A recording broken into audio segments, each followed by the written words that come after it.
गिद्ध दुनिया भर में देवी देवताओं का प्रतीक है। हिंदू पौराणिक कथाओं के भाई संपाति और जटायु ने भारत में गिद्ध को लोकप्रियता दिलाई। जबकि जटायु वह योद्धा था जिसके पंख रावण ने सीता का अपहरण करने के लिए एक अभद्र कृत्य में काट दिए थे।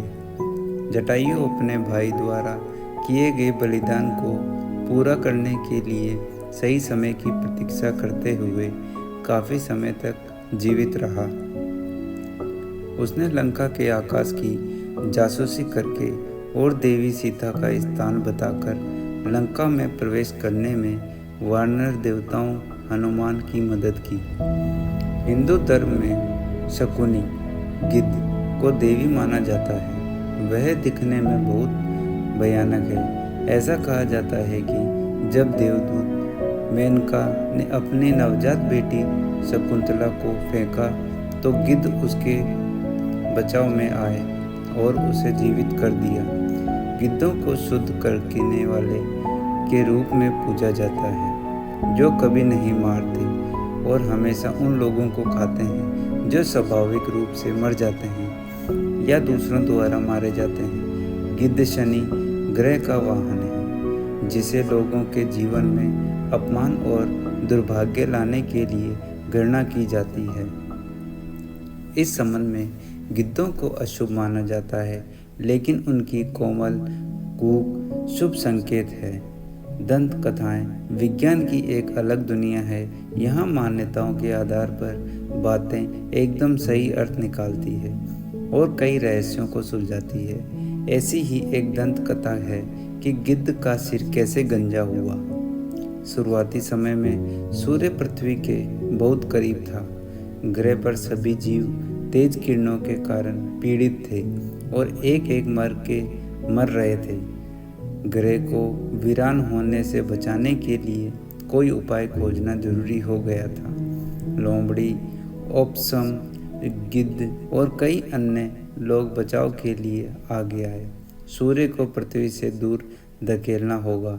लोमड़ी ने सूर्य को अपने मुंह में पकड़ने का विचार किया और सूर्य की ओर भागने लगी, लेकिन गर्मी इतनी ज़्यादा तेज थी कि उसके मुंह के अंदर जलन होने लगी, इसलिए उसका मुंह अभी भी काला है। फिर बारी थी ओपसम की। घनी दुम वाला जानवर सूरज को अपनी दुम के इर्द गिर्द लपेटकर आसमान की ओर उड़ गया।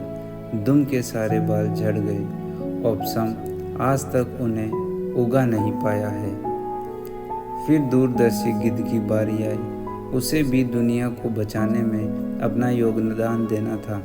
गिद्ध ने अपने पंखों की ताकत और सिर के धक्के से सूरज को स्वर्ण में ले जाने का काम शुरू किया। किरणें उसके बालों वाले मुकुट पर जोर से पड़ी और उसे राख कर दिया।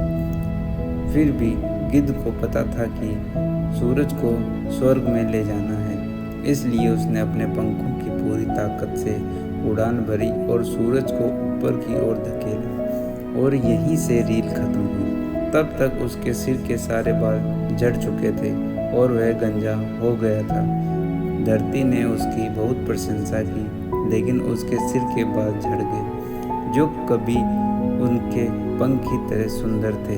सूरज को सुरक्षित दूरी पर रखा गया और धरती पर शांति बहाल हुई। गिद्ध की ताकत और इच्छा शक्ति ने सूरज को विनाशक से पशु जगत के उपचारक में बदल दिया, अनंत काल तक के लिए। यदि कहानी पर विश्वास किया जाए तो जिस शिकारी पक्षी ने कभी दुनिया को बचाया था, वह आज स्वयं अस्तित्व के लिए संघर्ष कर रहा है।